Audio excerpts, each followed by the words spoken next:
Baik penonton, sekarang ini sudah pastinya kami ingin berkongsi kepada anda berkenaan satu program yang sangat baik untuk golongan usahawan di luar sana, iaitu program etika keusahawanan terbaik dari Jepun yang dijangka akan bermula pada 11 Januari ini. Jadi untuk kita mengetahui dengan lebih lanjut berkenaan program etika keusahawanan terbaik daripada Jepun ini, kita bersama dengan Tuan Rizal Jaafar, Pengarah Eksekutif Dewan Perniagaan Melayu Malaysia, dan juga Puan Sharifah Asma, penyampai program yang dimaksudkan iaitu program etika keusahawanan terbaik dari Jepun. Assalamualaikum buat kedua-duanya. Waalaikumsalam warahmatullahi wabarakatuh. Baik Tuan, kita sedia maklum baru-baru ini kita baru saja meraihkan ulang tahun 40 tahun Dasar Pandang ke Timur.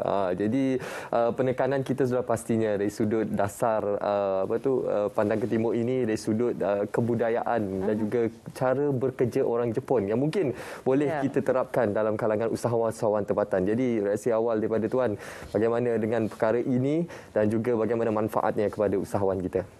Terima kasih saudara Munawar. Assalamualaikum warahmatullahi wabarakatuh. Sebenarnya memang kata kita punya Malaysia dengan Jepun mempunyai hubungan dengan dagangan yang sangat erat lah. Jadi selama saya rasa sepanjang tahun untuk tempoh yang sangat lama, kita adalah antara 10 rakan dagang. Jepun adalah 10 rakan dagang terpenting kita di Malaysia lah. Untuk setiap tahun sahaja nilai dagangan mencecah 120 bilion setiap tahun, import dan ekspor agak seimbang.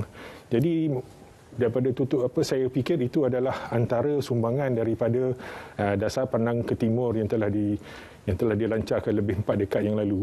Dan kita di Dewan Perniagaan Melayu Malaysia, kita nak meneruskannya dan kita nak reset balik sebenarnya hubungan dagang di antara usahawan Bumi Putera dan Melayu ni dengan rakan-rakan dagang kita di Jepun melalui program yang akan disampaikan pada hari Selasa yang akan datang.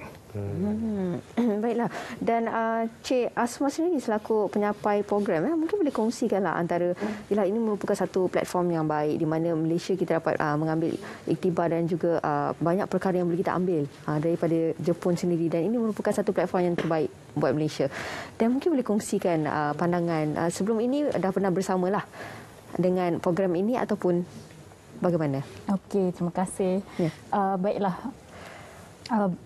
Topik yang kita akan bawakan melalui program yang kita bakal lakukan ialah bertemakan Soncho, Omoyari dan juga Kaizen. So apakah maksud tiga perkataan Jepun tersebut? Ialah Soncho bermaksud hormat, manakala Kaizen bermaksud penambahbaikan yang berterusan, manakala Omoyari bermaksud timbang rasa, di mana try to be considerate other people. Jadi ini adalah antara nilai-nilai budaya Jepun yang menjadi paksi kepada perniagaan mereka. Jadi apa-apa etika budaya Jepun dan sebagainya, ini adalah tiga paksi value mereka lah. Jadi topik yang kita akan bawakan melalui program yang kita bakal lancarkan minggu hadapan pada hari Selasa ialah contohnya greetings, etika sewaktu meeting. Contohnya kadang-kadang kita tak sedar kan, kadang kita henjuk-henjuk kaki waktu macam nervous dan sebagainya, tapi bila orang Jepun tengok macam sikit kan, tak sesuai. Betul. Antara topik lagi contohnya Kaizen, di mana penambahbaikan berterusan. Mungkin ada yang rasakan Kaizen tu satu falsafah dulu-dulu zaman samurai dan sebagainya, tapi sebenarnya itu adalah satu mindset, satu sistem di mana memang diaplikasikan oleh big company such as bukan di Jepun sahaja, tapi contohnya Ford, Nestle, Google, bagaimana nak jadikan sistem mereka, sistem kerja etika budaya lebih efektif dan juga lebih efisien. Alhamdulillah. Dan pastinya itu merupakan rangkuman awal lah umum untuk kita mengetahui apa antara intipati penting berkenaan program yang dilaksanakan itu. Jadi Tuan, mungkin Tuan boleh kongsikan dari sudut pengusaha mikro, kecil dan sederhana, apa antara manfaat sekiranya mereka menyertai program ini dan apa yang antara yang kita harapkan boleh digarapkan oleh para usahawan kita. Dari segi perniagaan, dari segi peluang perniagaan, untuk pengetahuan, sebenarnya antara nilai ekspor terbesar Malaysia ke Jepun dalam tempoh 5 tahun kebelakangan ini adalah produk halal. Jadi produk halal adalah antara import terbesar Jepun dari Malaysia juga. Jadi kita nak memanfaatkan perkara ini, sebab saya pun kadang-kadang kita risau yang memang kita hantar produk halal ke sana, tapi siapa yang menghantar produk halal tersebut adalah usahawan-usahawan kita ataupun bagaimana kan. Jadi antara perkara yang saya fikir penting untuk dilakukan ialah untuk kita educate usahawan kita supaya faham bila nak berurusan dengan rakan-rakan dagang Malaysia, dagang mereka daripada Jepun, dia kena faham sikit budayanya, tata cara mereka berurus niaga. Sebab Jepun, orang Jepun ni dia very subtle.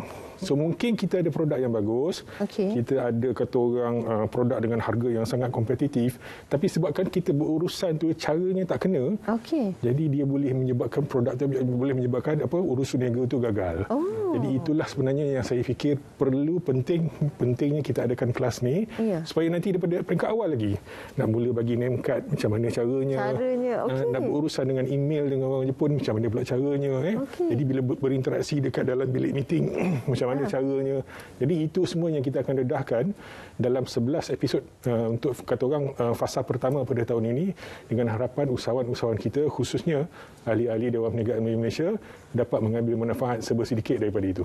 Baiklah, dan ini merupakan yang pertama pada Selasa ni, pada hari Selasa dan ini. episod pertama nanti insya-Allah akan dihadiri oleh Duta Besar Jepun ke Malaysia yang baru dilantik, Ambassador Takahashi. Ambassador Takahashi akan hadir secara online dan memberikan sedikitlah, akan cuba berinteraksi dengan Asma dalam bahasa Jepun dan bagaimana cara lah kita boleh tengok betul, very interesting. Dan throughout the episode memang kita akan bawakan tetamu-tetamu.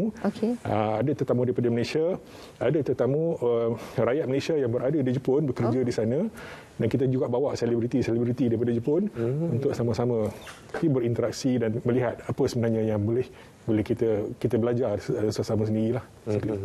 Okey, mungkin Puan Asma boleh memperincikan lagi. Ada bersiri sepanjang 11 minggu.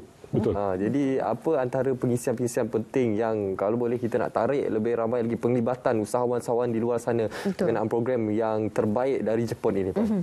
Okey, baiklah. Jadi topik-topik yang kita mungkin bakal bawakan, secara jujurnya saya nak cakap di sini ialah tak cukup sebenarnya selama 11 episod, dan setiap episod tu ialah 30 minit sahaja.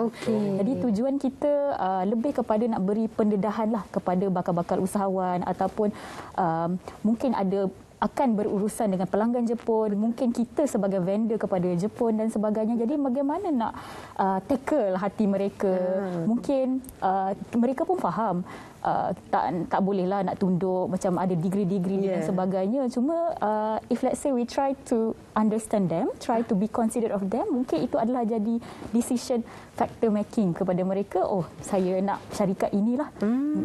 Ataupun setidak-tidaknya first impression tu kan. Betul. Paling penting. First impression. Ataupun setidak-tidaknya mungkinlah tak ada terlibat langsung dengan orang Jepun, setidak-tidaknya pendedahan kepada ada konsep begini, jadi spark interest untuk mungkin improve diri sendiri, improve company sendiri dan sebagainya. Dan kita sedia maklum dalam situasi semasa sekarang ini, faktor digitalisasi sangat memainkan peranan penting dalam suatu perniagaan, dan negara Jepun merupakan salah satu model negara yang terbaik untuk kita mengajar ataupun menjadi satu sandaran untuk usahawan kita menjadikan perniagaan mereka ke arah digitalisasi. Jadi bagaimana tuan melihat faktor digitalisasi ini sebagai satu faktor yang penting untuk usahawan kita dan boleh kita pelajari daripada negara Jepun, tuan? Memang Jepun sebuah negara maju, kita tak dapat nafikan banyak produk-produk teknologi daripada Jepun yang kita dah guna pakai daripada awal lagi. Selama mungkin daripada tahun 80-an lagi kita dah mula guna pakai. Dan ini adalah sesuatu yang kita sangat ambil berat. Dasar pandang ke timur itu pun sebenarnya daripada awal lagi intipatinya adalah untuk mengambil teknologi dan budaya kerja daripada Jepun. Kelas yang kita buat ni pun kelas kita buat secara online supaya kita dapat perluaskan kesannya kepada lebih ramai peserta-peserta, bukan kepada ahli dewan jaga sahaja, bukan kepada masyarakat Bumiputera sahaja, tetapi kepada semua rakyat Malaysia yang sekarang saya yakin dengan pandemik, dengan banjir yang berlaku sekarang ni, mereka sangat-sangat tertekan dan mereka perlu suntikan semangat, mereka perlu lihat ada peluang-peluang baru yang ada di luar sana, dan ini insya-Allah kita harapkan dapat menjadi satu kata orang pemangkin untuk mereka cuba lagi, jangan berputus asa walaupun mungkin dalam pasca pandemik ini dengan banjir dan sebagainya ada perniagaan yang telah musnah, jangan putus asa. InsyaAllah kita cuba jayakan bersama-samalah.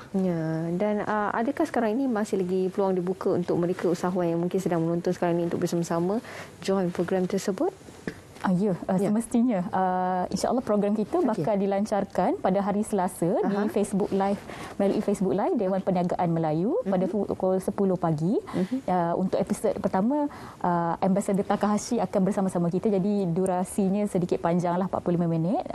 Untuk episod kedua sampai ke 11 durasinya selama 30 minit. Jadi boleh saksikan di Facebook Live, ataupun mungkin tak sempat bekerja dan sebagainya, boleh saksikan melalui rakaman di Facebook. Okey, ada juga peluang tu. Alhamdulillah, satu platform yang sangat baik sebenarnya dan bermanfaat untuk para usahawan di luar sana. Dan seperti yang Tuan Rizal nyatakan tadi, sekarang ini tempoh yang sangat mencabar. Bukan saja kita berdepan dengan pandemik COVID-19, ada dalam kalangan pengusaha mikro kecil sederhana kita berdepan dengan situasi bencana banjir. Betul. Ada yang mereka terpaksa berhadapan dengan situasi di mana mereka perlu bermula dari bawah. Betul. Akibat kerosakan dan juga kehilangan barang-barang yang penting, infrastruktur perniagaan mereka terjejas dan sebagainya. Jadi Tuan tadi menyebut istilah jangan putus asa. Yang itu saya rasa salah satu komponen penting dalam budaya kerja orang Jepun. Mungkin Asma boleh perhalusi berkenaan perkara itu. Baiklah, jangan putus asa. Sebab seperti yang kita maklum juga, ini yang sensei lah, guru saya dulu masa saya belajar di Jepun dahulu, ada cakap, dia kata, Asma-san, awak tak rasa ke Jepun ni negara yang malang dan miskin? Kenapa pula sensei? Tiba-tiba kan. Yalah, kita ada semua bencana alam. Pelbagai bencana alam yang kalau kita senaraikan, kebanyakannya Jepun ada. Dan kalau dari segi resources, natural resources contohnya, mereka kurang. Tak ada petroleum, tak ada gas asli dan sebagainya. Dan kemudian dari segi geografi pula, banyak dia punya geografiknya bukit bakau. Jadi tak boleh penanaman, tak banyak yang berlaku. Tapi dalam masa yang sama, apa yang saya cakap ialah we have the best resource that we can have in the world. Apa dia? Tenaga kerja. Betul, human resource. Jadi disebabkan, bayangkan dengan keadaan yang sebegitu, itu je yang diri sendiri yang mereka ada. Jadi semangat saling support each other dengan etika budaya kerjanya lah yang membuatkan mereka tak berputus asa. Betul. Ya, betul. Kadang-kadang kita tak kisah sangat tentang sistem asalkan dapat hasilnya. Tapi Jepun ni yang menariknya ialah dia kisah tentang sistem tersebut. Jadi setiap kali benda, contohnya lah dia create toilet lah contohlah kan, tandas. Macam mana kita nak improve ni? Kalau untuk orang yang kurang upaya, macam mana pula kita nak bagi kesenangan? Kita untuk basuh tangan tak semestinya kena air bersih. Mungkin kita boleh letak pipe dekat atas tempat flush tersebut supaya boleh recycle balik air dan sebagainya. Jadi dia sistem Kaizen tu sendiri yang kita akan bakal tekankanlah dalam program ni, ialah bagaimana nak melihat satu benda tu jangan berpuas hati dan cepat putus asa dengan cepat. Jadi macam mana kita nak improve lagi? Macam mana kita boleh improve lagi? Macam mana kita boleh improve lagi? Itu dia. Kalau kita tengok Jepun pandang daripada aspek yang berbeza kan, dari segi teknologinya, dari segi kecanggihannya. Kalau kita pergi ke sana pun kita dapat lihat dari segi tandas awamnya pun, sebagai contoh kita tengok kan, memang sangat moden dan sangat bersih. Dan itu antara perkara yang sangat memberi impak yang cukup besar buat kita semua kan. Bagaimana sebenarnya Malaysia nak mengambil contoh yang baik daripada Jepun, dan antara mungkin sedikitlah nasihat daripada Encik sendiri kepada para penonton supaya kita Malaysia ni mengambil mengambil peranan yang penting dalam masyarakat untuk kita mengambil iktibar juga apa yang Jepun berikan ataupun anjurkan kepada rakyatnya, supaya kita sama-sama di Malaysia sama-sama terapkan nilai-nilai tersebut. Sebenarnya banyak. Kalau kita saksikan, kalau kita perhatikan betul-betul, orang Malaysia dengan orang Jepun, dia ada banyak persamaan. Jadi dia senang nak adapt. That's why dalam komuniti perniagaan pun dia cepat mesra. Jadi sebab kita boleh share certain, kata orang, budaya yang ada. Masuk rumah kena buka kasut contohnya, menghormati orang tua, kemudian bila makan mesti ada adab-adabnya, menjaga kebersihan dan sebagainya. Pada masa yang sama, ada benda yang kita patut ambil iktibar daripada rakan-rakan kita di sana. Contohnya, menjaga masa. Ketepatan masa itu sangat penting. Asma sendiri sebenarnya, walaupun dia orang Melayu, tapi sebab dia dah lama duduk dekat Jepun, jadi dia sangat-sangat menepati masa itu sangat penting. Kita pula belajar daripada dia. Kalau kita meeting pukul 10, 9.50 dia dah sampai.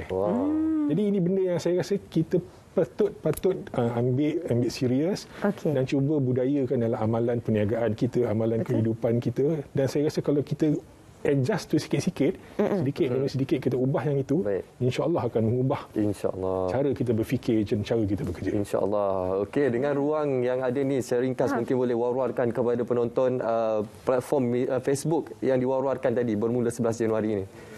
Okey, di kesempatan ini mungkin saya cakap sedikit bahasa Jepun dan kemudian saya translate lah kepada bahasa Melayu. Ya, silakan. Okey, ja minasan, laishu no kayobi kara Dewan Perniagaan Melayu no Facebook Live にて日本の美術マナーをご紹介したいと思います。挨拶をはじめに改善やミーティング仕方などの面白いトピックを話したいと思います。ぜひご覧していただけると嬉しいです。よろしくお願いします。Maksudnya, kepada penonton di luar sana, bakal-bakal usahawan, jom kita saksikan dan bersama-sama kita di Facebook Live Dewan Perniagaan Melayu melalui pada Selasa hadapan pukul 10 pagi, dan kita akan berbincangkan tentang topik etika keusahawanan terbaik daripada Jepun, dan di mana kita akan bincangkan tentang topik greeting, kaizen dan sebagainya. Baik, itu yang perlu dinantikan. Jadi kita ingin ucapkan terima kasih kepada Tuan Rizal Jaafar, Pengarah Eksekutif Dewan Perniagaan Melayu Malaysia, dan juga Puan Sharifah Asma, penyampai program bagi program etika keusahawanan terbaik dari Jepun. Jadi sama-sama kita meriahkan laman Facebook yang dinyatakan tadi. Terima kasih sekali lagi. Terima kasih. Kembali. Baik, penonton, sekarang ini kita nak berehat seketika. Kita akan kembali selepas ini untuk membincangkan berkenaan Belia 2022 dan aktiviti sukarelawanan bencana alam. Jangan ke mana-mana.